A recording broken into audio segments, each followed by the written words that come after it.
अब तो टीना भी आ गई है घमासानी युद्ध में। अंकित की वन लाइन और अंकित का बोलना कि 9 हफ्ते में एक ही बार नॉमिनेट हुआ हो और वो फिर भी यहाँ पे खड़ा हो तो आप सभी के मुंह पे चाटा है, तो मुझे वो बहुत पसंद आया। आज अंकित का एक एक लाइन मेरे को बहुत पसंद आया। मैं पर्सनली बहुत ज़्यादा उससे ये सोच रही थी कि यार इतनी उम्मीद नहीं रखी थी, लेकिन आज उम्मीद पे खरा उतरा है अंकित और आई रियली लाइक हिम, क्योंकि जिस तरह से उसने आज बोला है हर किसी को, जिस तरह से उसने शिव को जवाब दिए, आंसर करे उसके क्वेश्चन से, उसको जिस तरह से बोला गया, उसने जिस तरह से मतलब कि प्रियंका को बोलने का मौका ही नहीं मिला इस बार। ऐसा सोच ले कि अंकित कामली जिस तरह से बता सकता है ना इन लोगों की उनकी reality, that's really nice and देखने में भी बहुत अच्छा लगा। तो anyway, hey everyone, how are you all, hope you all are doing good and welcome back to my YouTube channel.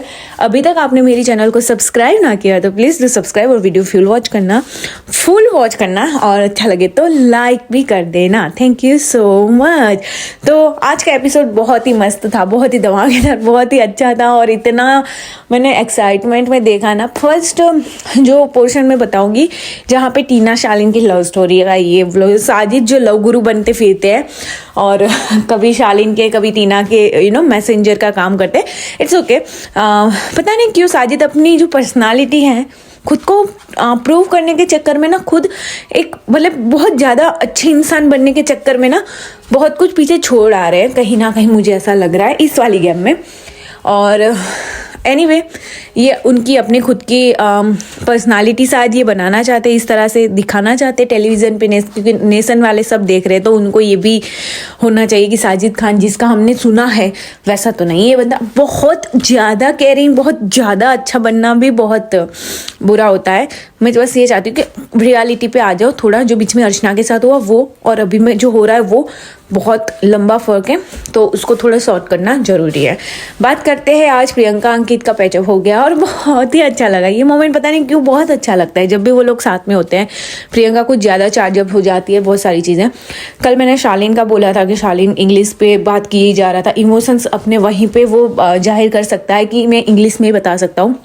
वही सेम चीज़ आज टीना ने की और यस, अच्छा किया बिग बॉस ने एटलीस्ट उनको पता सबके सामने जब डांटते ना तो थोड़ा सा वो ईगो वाली बात आ जाती है ना, तो फिर अपने आप ही काम होके अपने आप ही वो फिर सीधे राह पे चलने लगते।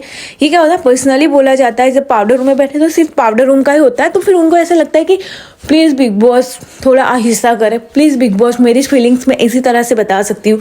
और आज टीना ने भी वही बात करी थी कि मैं अपना जो लाइन है उसको मैं कन्वर्ट नहीं कर सकती, मुझे पता नहीं है उसको कैसे करते। अरे आप जहाँ पे पढ़े लिखे हो, ठीक है, आप जिस लैंग्वेज में बात कर रहे हो या फिर आप जहाँ से बिलोंग करते हो वहाँ की मेन लैंग्वेज तो अभी हिंदी है और आप हिंदी ही नहीं बोल पा रहे हो सही से। आपको ये नहीं पता है कि क्या आपके पैदाइशी से समझ के आए थे क्या जब पैदा हुए थे कि आपकी मम्मा ने डायरेक्ट आपको इंग्लिश में बोला था, hi baby, how are you baby, ऐसा बोला था नहीं ना? आपको भी मेरा बेबी अच्छा है, प्यारा है, क्या है, फलाना ढिमकाना जो भी बोला हो, लेकिन लैंग्वेज में बोला, या तो बंगाली में बोला होगा या हिंदी में बोला होगा, जो भी लैंग्वेज होगी उसमें बोला होगा। आप ये तो मत पोर्ट्रे करें कि मैं कर नहीं पाती, मुझे सेंटेंस का हिंदी पता नहीं है, ये मत करें, क्योंकि अगर बहुत सारी चीज़ें देखने के तो फिर सभी इंग्लिश में ही बात करने लगो, फिर हम सब देखना बंद कर देते हैं। तो बेसिकली ये चीज़ गलत है जो आप एज अ आर्ग्यू कर रहे हो बिग बॉस के सामने, वो गलत लगा।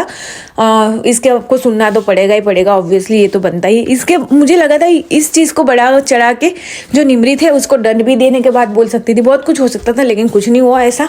निमृत ज़्यादा इंटरफेयर नहीं करना चाहती इन लोगों के बीच में, पता नहीं उनके आपस में कुछ चल रहा है, ठीक है। रैंकिंग पे आए या फिर चलो ये भी बात कर ही लेते हैं, अभी पहले रैंकिंग को बाद में करते हैं, बहुत टाइम है हमारे सभी, उसका टेंशन नहीं है। रैंकिंग की बात तो हम बाद में ही करते हैं। शो के बाहर क्या चल रहा है, जैसे बिग बॉस ने बोला कि हम आपकी अच्छाई का और बुराई का सोचते, तभी आपको हम बाहर की चीज़ें ज़्यादा वो नहीं कहते, तो वो हम आपके लिए कर रहे हैं, आपकी अच्छाई के लिए, आपकी गेम ना बिगड़े इसलिए कर रहे हैं। लेकिन आप जब कोई बाहर से आता है आप उसको बस इसी चीज़ के लिए पीछे पड़ जाते हो, ये वो बुला, तो ये गलत है। और गोल्डन गाइज जो आए घर के अंदर, उनका भी गलत था कि उन्होंने बताया, वो भी बोल सकते थे क्योंकि वो भी बाहर से आया तो उनको रूल्स पता होने चाहिए, तो ये बोल सकते थे कि हमें मना किया गया है, नहीं आप बाहर का जान के क्या करोगे, आप सही खेल रहे हो, अच्छा खेल रहे हो, सब जो भी पूछे बोलो बहुत अच्छा खेल रहे हो, आप तो चल रहे हो, आप तो चल रहे हो। आपके माइंड में कुछ भी हो आप बता सकते हो। एनीवे मेरी बात थोड़ी ना अंदर जाने वाली है कि उनको पता चलने वाली है, बट मैं तो हम एक ऑडियंस को बता रही थी ये चीज़ें। चलो अब आते हैं रैंकिंग पे। फाइनली आ तो गई पॉइंट पे। तो रैंकिंग के हिसाब से नंबर 1 पे सेव रखा निमृत ने। इन्वॉल्वमेंट योगदान, जो कि बिग बॉस ने क्लियरली बोला था निमृत को कि योगदान के हिसाब से देखें। अंकित नंबर 11 पे, सोचने वाली बात है। सुम्बुल 10 पे, बहुत ज़्यादा गहराई में जाके सोचने वाली बात है, क्योंकि सुम्बुल ने तो लास्ट टू लास्ट वीक जो दिया उसके और उसके पापा ने जो दिया उसको इन्वॉल्वमेंट कह सकते, योगदान कह सकते, लेकिन अभी का क्या, वो तो हो गया, वो तो वीकेंड के बार पे वो तो सब खुलासा हो गया, सब फिनिश्ड। वहाँ से कुछ नहीं, वहाँ से सुम्बुल दिखी नहीं। सुम्बुल सिर्फ लाइटर मांगते हुए नजर आई है या कुछ ऐसी चीज़ें करते हुए नजर आई है, दैट्स इट। या फिर साजिद का खाना बनाते हुए, साजिद के सामने बोलते हुए कि क्या बनाओ आपके लिए, दैट्स इट। इन्वॉल्वमेंट, टास्क कहाँ है? जो टास्क की आप बात कर रहे हो, मैं टास्क में ही बात करूँ तो फिर साजिद को पीछे ला दो, या फिर साजिद तो कुछ करते ही नहीं है। और जिस तरह से फर्स्ट रैंकिंग की बात करूँ तो शिव मुझे वहाँ पे वैलिड लगे, मैं शिव को नहीं हटाऊंगी, लेकिन मुझे शिव के साथ साथ वहाँ पे प्रियंका भी, मैं देखती रही प्रियंका को, क्योंकि शुरू दिन से अभी तक की अगर मैं बात करूँ तो प्रियंका चर्चे में आती है। वो डांट खाती है वो उसको डांट पड़ती है या कुछ भी होता है तो वो दिखती है, मतलब वो समझ में आता है कि वो बंदी का कुछ तो है, अस्तित्व नजर आता है ना। जहाँ पे आपको, जिसको घर में भी बोलो या घर के बाहर भी बोलो, चर्चा है उसकी होती है, और जिसकी चर्चा होती है वो तभी होती है जब उसका योगदान रहता है।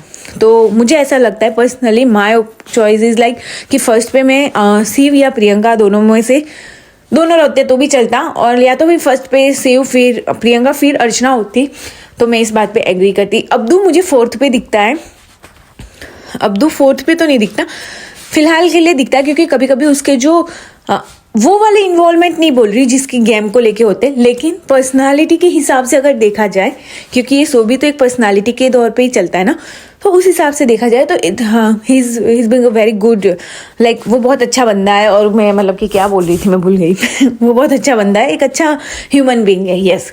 तो वो बंदा वहाँ नंबर 4 पे रहना लाइक है, ठीक है, लेकिन कहीं ना कहीं इन्वॉल्वमेंट, लड़ाई झगड़े की बात नहीं बोल रही हूँ यहाँ पे, इन्वॉल्वमेंट, यहाँ पे लड़ाई झगड़े के सिवा भी बहुत कुछ होता है जो कि मुझे लगता है कि अब्दू करता है बहुत अच्छे से, तो अब्दू नंबर 4 पे ही सही है। नंबर 5 पे आते हैं। नंबर 5 पे मुझे लगता है शालीन मुझे नंबर 5 पे लगता है। रीज़न, टीना से ज़्यादा उसका माइंड चलता है। टास्क वो खेला ना खेला डजेंट मैटर, लेकिन टास्क के अंदर का जो उसका जो समझ शक्ति जो हम बोलते हैं ना, वो उसकी ज़्यादा अच्छी है, टीना से बेहतर है। तो इसीलिए मैं नंबर 5 पे शाह को देखती हूँ, मतलब शालीन को। मेरे को टीना का भूता सवार हो गया है, तो शालीन होते हैं नंबर 5 पे। फिर 6 पे आती हूँ मैं टीना पे। टीना का है इन्वॉल्वमेंट, मानो या ना मानो, उसका बहुत इन्वॉल्वमेंट है। मैं सौंदर्या और टीना में अभी भी कंफ्यूज हो रही थी, लेकिन मैं 6 पे अगर टीना को रखूंगी तो 7 पे ऑब्वियसली सौंदर्या रहेगी। मैं किसी को भूल तो नहीं गई नहीं, बिल्कुल भी नहीं, यही है। यहाँ पे मुझे एक चीज़ समझ में नहीं आई, शालीन से टीना अच्छा कैसे खेल पाती है, क्योंकि शालीन के हिसाब से तो टीना थोड़ी चलती, टीना के हिसाब से शालीन चलते कभी कभी, है ना। लेकिन अगर आपने टास्क के दौरान देखा होगा, नॉमिनेशन का हुआ जहाँ पे गौतम को नॉमिनेट करा गया, वो सारी चीज़ों में भी अच्छा सा शालीन ने खेला था। उसके बाद अभी तक जो कुछ भी हुआ सुम्बुल के, वहाँ पे भी शालीन का नाम फर्स्ट पे था। तो मतलब कहीं ना कहीं शालीन कुछ तो करता है कि वो दिखता है, वो उसका योगदान रहता है। फिर वो अपनी पागलपंती से ही क्यों ना करे, या बिग बॉस की इंसल्ट करके क्यों ना करे, लेकिन वो योगदान उसका जिस तरह से दिख रहा है, तो वो 5 पे वो सही है। 6 पे मैं टीना को और 7 पे मैं सौंदर्या को। 8 पे आते हैं। 8 पे मैं साजिद को रखूँ। 8 पे मैं साजिद को रखूँ अगर, क्योंकि कभी कभी वो होता है, लेकिन MC का क्या, तो MC तो मुझे नहीं लगता कहीं से भी। मुझे लगता है 7 तक सही है, सौंदर्या तक। 8 पे मैं साजिद को रखूँगी, उसके बाद रखूँगी मैं अंकित को।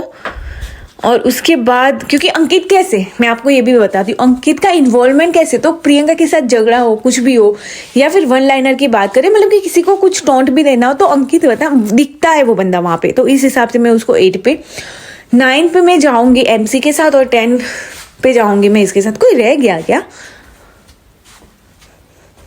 हाँ, कन्फ्यूज क्यों हो गई मैं इतनी? लेकिन हाँ, इस हिसाब से मैं रैंक देती हूँ। पर्सनली मेरा अपना ओपिनियन से, मैं ऐसा नहीं कि सबके अपने ओपिनियन से। आप प्लीज़ कमेंट करें आपके क्या राय है, आप किसको रैंक पे देखना चाहते हैं। मेरी जिस तरह से है आप सही लग रही है कि नहीं मुझे ये भी बताना। और बात करेंगे हम दूसरी ये भी कि देखिए हर कोई अपने अपने ग्रुप के साथ ही तो खेल रहा है। फिर प्रियंका का भी अपना 4 का बोलो या 3 का बोलो, जो भी बोलो, या 2 का बोलो, ग्रुप तो 2 का ही होता है। एक से ज़्यादा लोग इन्वॉल्व होते हैं वो ग्रुप बनता है। फिर वो 2, 3, 4, 5, 7, 8, 9, 10 वो मैटर नहीं करता, ठीक है। तो प्रियंका भी इंडिविजुअली खेलने की बात करती है, लेकिन कभी कभी उसको सहारा अंकित का चाहिए रहता है, जो भी वेरी टू बी ऑनेस्ट ही दिखता है। तो हम उस पर बात करेंगे। लेकिन कभी कभी शिव का पर्सनल जाना या फिर बहुत ज़्यादा वो अपने आप को ही कि I am the perfect guy in the house, वो वाली चीज़ मेरे को थोड़ी पसंद नहीं आ रही है शिव की। शिव जेन्युइनली बहुत अच्छा बंदा है खेल के हिसाब से। कभी कभी वो ज़्यादा ही उभर के आना चाहता है, लेकिन वो फिर अलग कभी कभी हमको ज़्यादा कर दे तो वो गलत हो जाता है।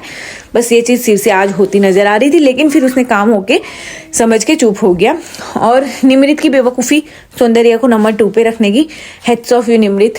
पता नहीं कहाँ पे माइंड चलता है, किस तरह से उसने सौंदर्या को रखा, मेरे को समझ अभी तक नहीं आ रही, लेकिन एनीवे इट्स ओके। ओवरऑल ये मेरे रैंकिंग थे। 11 तक मैं लास्ट में MC को सुम्बुल को रख दिया, जो कि आपको पता चल गया। तो ये मेरे ओवरऑल, पता नहीं मैं थोड़ी कंफ्यूज हो गई थी बीच में। तो आप जब वीडियो देखोगे आप मुझे सच में बताना, कमेंट करना कि आपके हिसाब से रैंक किस तरह का होना चाहिए। योगदान के हिसाब से मैंने ये रैंक बोला था। तो या दैट्स इट। तो निमृत के बहुत से ऊपर अप्स एंड डाउन्स नज़र आए इस बार।